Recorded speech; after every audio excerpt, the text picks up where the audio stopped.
Coming up on Arirang News, South Korea is releasing 3 more people from quarantine who've made a full recovery from the coronavirus. And of nearly 150 other people flown back to the country from Wuhan, 5 people have suspected symptoms. The World Health Organization gives the virus an official name, COVID-19, but more than a name, it calls the disease public enemy number 1. And South Korea added well over 500,000 jobs last month, the most in more than 5 years, but the vast majority of them were in temporary public sector work for people in their 60s or older. It's 4:00 p.m. here in Seoul. Thanks for tuning in to Arirang News. I'm Devin Whiting. We start with the latest on the coronavirus outbreak in South Korea. Another patient's been let out of quarantine, bringing the total number of people who've recovered and been released to 5. And there are 2 more due to be let out sometime today. For more, we have our Kan Hyung-woo on the line for us. Hyung-woo, so what's the latest? Who's the latest person to be released? Devin, it's a 54-year-old Korean man who was the country's 3rd confirmed case. After testing negative for the virus twice in a row, he was released from Myeongji Hospital in Gyeonggi-do Province earlier today. Now, with the latest discharged case, South Korea has seen 5 patients fully recover and be let out of medical institutions. The Korea Centers for Disease Control and Prevention said 2 more patients are expected to be let go from the hospital later in the day. They've also made full recoveries. According to the health authorities, the rest of the confirmed patients are in a stable condition. And because there have been no more confirmed patients in the country since yesterday, the total number of the coronavirus case is still at 28. Well, Hyung-woo, meanwhile, a 3rd South Korean plane sent to Wuhan to pick people up landed back at Gimpo International Airport this morning, bringing back 147 people. Those include 79 South Korean nationals, and this time they're Chinese family members, too. How are they doing health-wise, and where are they now? So there were 79 South Korean citizens, as you just said, and 67 Chinese nationals and 1 U.S. citizen. It's the first time that the Korean government has brought back the immediate family members of the South Koreans living in Wuhan. 5 of the passengers showed symptoms of the coronavirus upon their arrival earlier this morning. Those 5 and their 2 children were sent to the National Medical Center in Seoul for additional medical checkups. The rest of them, who did not show any symptoms, went to the Korea Defense Language Institute in the city of Icheon, Gyeonggi-do Province. They're going to be isolated there for 14 days. Meanwhile, the 700 people who were brought back from Wuhan earlier this month have been isolated at facilities in Asan and Jincheon are getting ready to be discharged from quarantine this weekend. That is all I have for now. I'll be back with the latest in our later newscast. All right, Kang Hyung-woo, thank you for that. Now, new coronavirus cases being reported were at the lowest since late January, but passengers on the quarantine cruise ship in Japan continue to catch the virus. Our Hong Yu reports.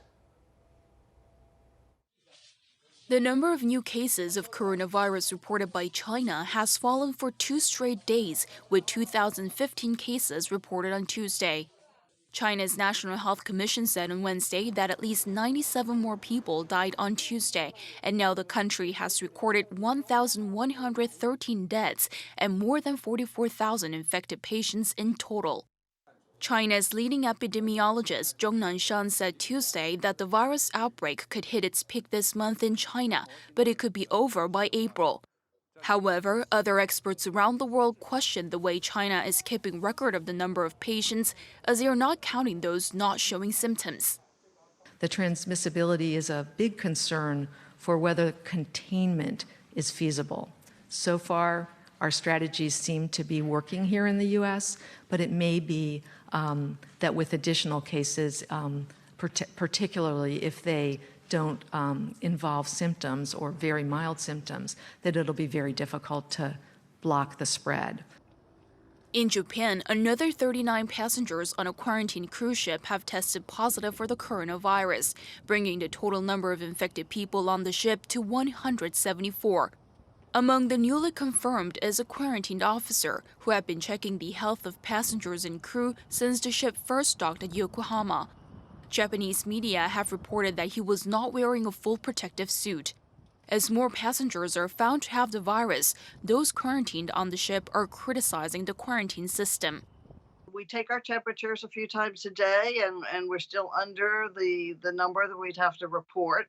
but the reporting is voluntary. So I don't know how much good it is if people are too frightened to call the medical center, or their cultural, uh, they're afraid of the local hospitals or doctors. I don't know, but so I think it's a kind of a not a great system. I think we should be checked. Japan's health minister on Wednesday said their priority remains the health of the passengers and crew on board. 홍유, Arirang News. The novel coronavirus has been called by many names informally, but now the WHO has officially designated it COVID-19. And the virus, it says, is public enemy number 1. Lee Seung-jae has more. The WHO has given the coronavirus an official name. We now have a name for the disease, and it is COVID-19. According to the head of the WHO, the organization had to find a name that did not refer to a geographical location, an animal, an individual, or group of people. Not to mention a name that's pronounceable and related to the disease. He added that having a name matters, as it prevents the use of other names that can be inaccurate or stigmatizing. The WHO chief stressed the dangers posed by COVID-19, calling it public enemy number 1. A virus can have more powerful consequences than any terrorist action. And that's true. And if the world doesn't want to wake up and consider this enemy virus as public enemy number 1, I don't think we will learn from our lessons. Meanwhile, according to the Director General, the first vaccine against the coronavirus could be ready in 18 months. The first vaccine could be ready in 18 months. So we have to do everything today using the available weapon to fight this virus, while preparing for the long term using the preparation for the vaccines. With a cure still a ways ahead, the Director General called for countries to be as aggressive as possible in fighting the outbreak. Lee Seung-jae, Arirang News. Meanwhile, in North Korea, which borders China, the WHO said Wednesday that there have been no confirmed cases of the coronavirus. The WHO country office in Pyongyang told Voice of America that it's fighting the virus in concert with all member states, including North Korea.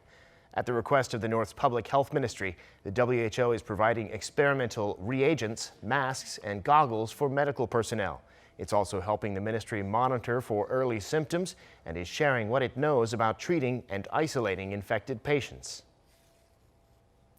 In other news, Bernie Sanders has narrowly won the New Hampshire Democratic primary, followed by Pete Buttigieg in second place. They're emerging as the party's frontrunners in the U.S. presidential race. The results showed Sanders on top with nearly 26%, followed by Buttigieg with around 24%. The two were tied in last week's Iowa caucuses, with Sanders carrying the popular vote and Buttigieg winning in delegates. Two other candidates, Michael Bennet and Andrew Young, have now dropped out.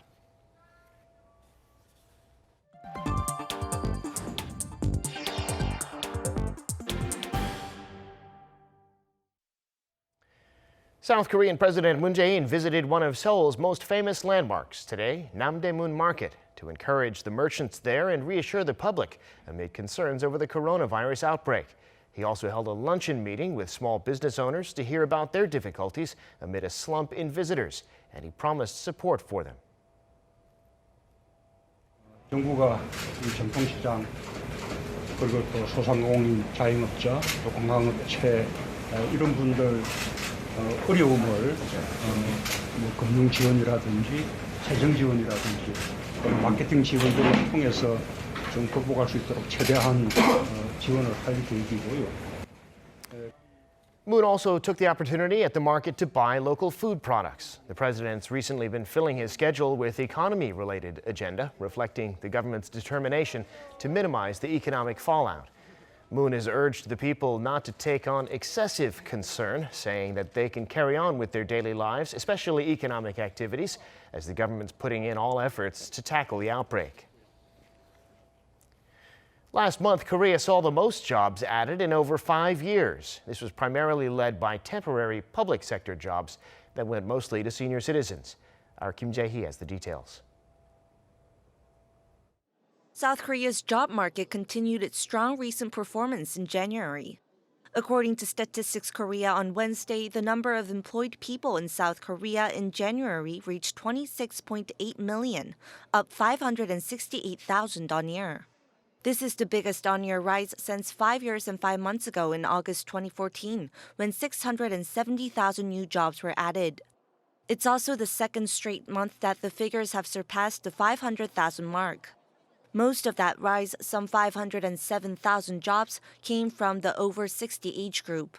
That's the biggest on-year rise in new jobs for the over 60s since July 1982. More than 60,000 new jobs each were created for those in their 20s and for those in their 50s. But those in their 40s saw a decrease of around 80,000 jobs. Overall, the employment rate of those aged 15 or above reached 60%, its highest for the month of January since 1982. By sector, the number of health and social welfare services, lodging, and restaurant jobs saw increases. But the number of new jobs in South Korea's wholesale and retail sector and its financial sector fell. South Korea's unemployment rate fell to 4.1% in January, with the number of people unemployed coming to around 1.15 million. This is down 0.4 percentage points, or some 71,000 people, from the same month the previous year. Kim Jae-hee, Arirang News. Time now for an in-depth look at the market news today, and for that I'm joined on the line by Dr. Song Soo-young, professor of economics at Jungang University. Professor Song, thanks for making time today. Yeah, good to see you again.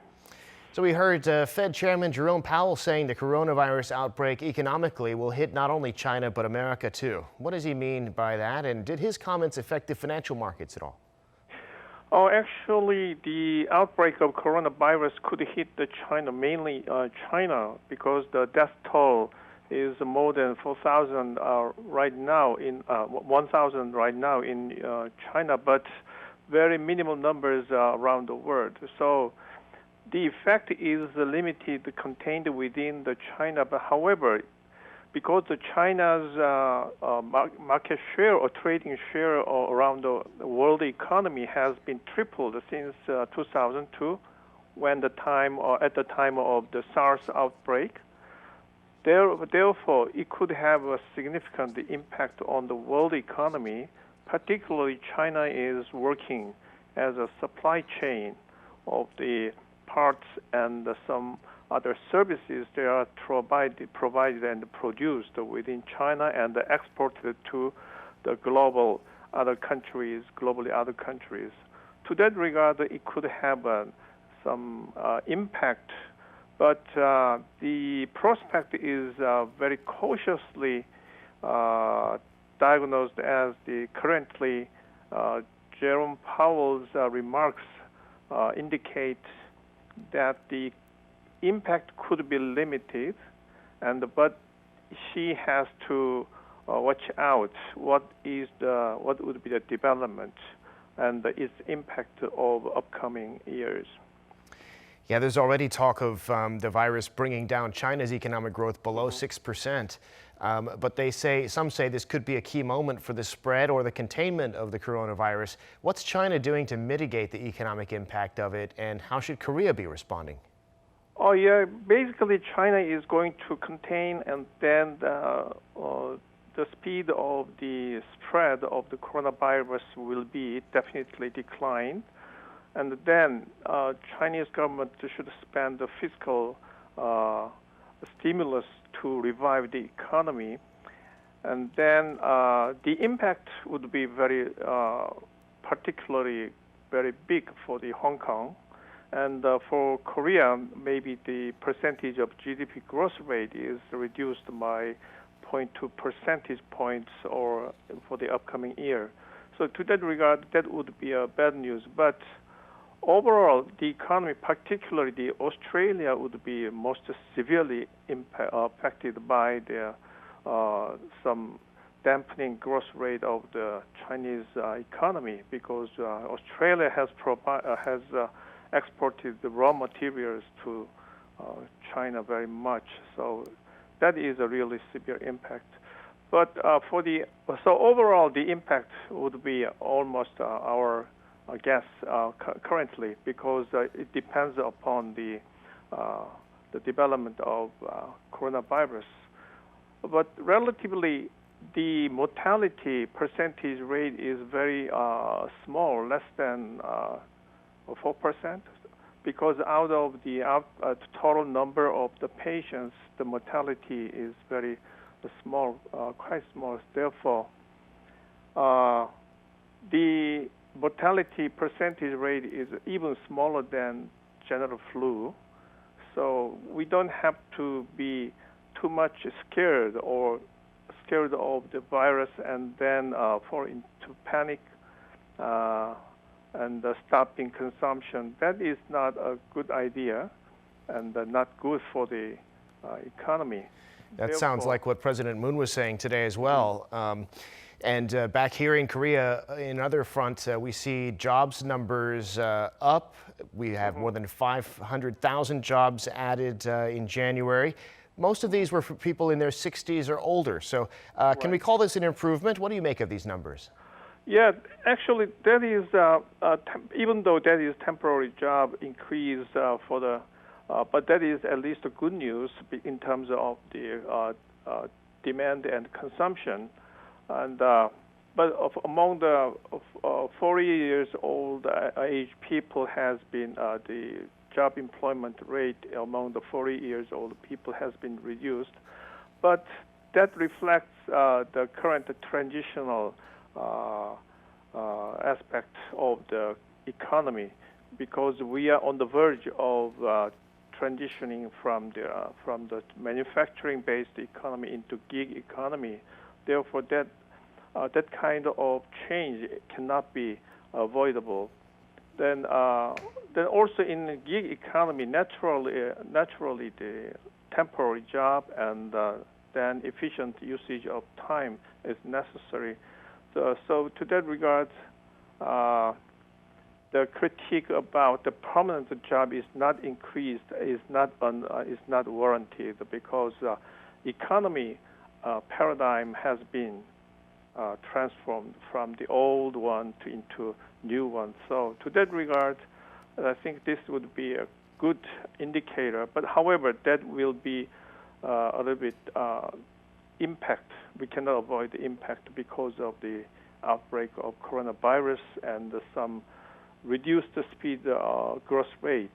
So we have to see that whether it will be a kind of new normal, like the impact that was caused by 2008 economic and the financial crisis, that has permanently reduced a trend of economic growth rate from more than 2% and 3% to less than 2% in the United States and in the European countries. So whether we have to see what would be the development of this coronavirus outbreak, but I'm a little bit positively and optimistically we could overcome this crisis. Of course, the sooner the better, but... Indeed, the sooner the better. Well, Professor Song, we're going to have to leave it there for today. Thanks so much for sharing your insights. We appreciate it. Thank you. In other news, South Korean tech giant Samsung Electronics has just revealed its latest 5G flagship devices. It's also unveiled the Galaxy Z Flip, its newest folding phone. Our Kim Da-mi has the details. It looks like a makeup compact, but when you open it up, it becomes just like a regular smartphone. The Galaxy Z Flip is Samsung Electronics' latest square-shaped foldable phone. When it's closed, it is a thing of beauty. It's smooth and sleek and symmetrical, and at half its full size, it fits right in my palm and snugly in my pocket.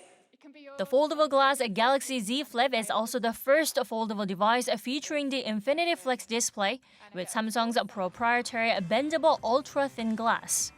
With a 6.7-inch OLED display, the Z Flip comes with two 12-megapixel cameras on the back, a regular wide-angle and an ultra-wide-angle, as well as a 10-megapixel selfie camera. Available in purple, gold, and black, the phone will hit the market in Korea and the US this Friday for around $1,400. The Z Flip doesn't support 5G, but the new Galaxy S20 series does. Along with the Z Flip, Samsung also introduced the Galaxy S20, Galaxy S20 Plus, and Galaxy S20 Ultra on Tuesday. The 6.2-inch Galaxy S20 is the smallest of all, with the S20 Plus and S20 Ultra boasting almost 7-inch displays. The latest series is topped with AI and Samsung's largest image sensor, so users can take the clearest pictures in any environment. The S20 Ultra also has 8K video recording, and users can zoom in up to 100 times when taking a picture. The Galaxy S20 series will be available in March, ranging from $1,000 to $1,600. 김다미, 아리랑 뉴스. Education institutes around the world are rushing to establish degrees and programs specializing in artificial intelligence. And Carnegie Mellon University in the U.S. has introduced the world's first AI department. Our Oh Soo-young has this story. Jennifer Bone isn't a computer scientist, but she's learning to work with artificial intelligence by teaming with students from the machine learning department. So we're trying to actually take patients' own cells and bioprint them into new organs. It has so many factors, so many variables that go into the process that the human brain is just, it's very difficult for us to optimize. So we're using machine learning as a way to help us to tune the perfect way to print these organs so that they're repeatable and have high fidelity each time. This is one of the ways that Carnegie Mellon University has been leading education in AI to produce innovative research and new technology. With the proliferation of AI and its potential to transform all sectors of society, governments over the past year have been rushing to set up university courses and graduate schools in the field. Many are looking to the US as an example, as the country is perceived to have the highest proportion of AI professionals compared to demand from businesses. Many attribute the country's success to the early adoption of research programs in the field. Carnegie Mellon in 1958 offered the first university-level course in computer programming. It later created the first PhD program in robotics, as well as the world's first machine learning department. The school has produced many world-class researchers and spin-off firms that have driven innovation across a wide range of sectors. This is still a relatively new field, and the students who go into the major in AI tend to be ones who are more forward-thinking. Employment in artificial intelligence doesn't have quite as long a track record as employment in other areas. So some of the students are a little wary about what their job prospects are, but the ones who are willing to take that chance, I think, are going to be very well rewarded. In addition to courses on machine learning, robotics, and decision-making, the school has been encouraging multidisciplinary collaboration. A big part of this is actually learning about the information about the problems themselves and domain information from the sciences to try to understand them better and see how we can apply machine learning to them. We're seeing a global talent search for young experts in artificial intelligence. But that's not to say everyone needs a rigorous knowledge of coding. The way forward seems to be collaboration. Oh Soo-young, Arirang News, Pittsburgh.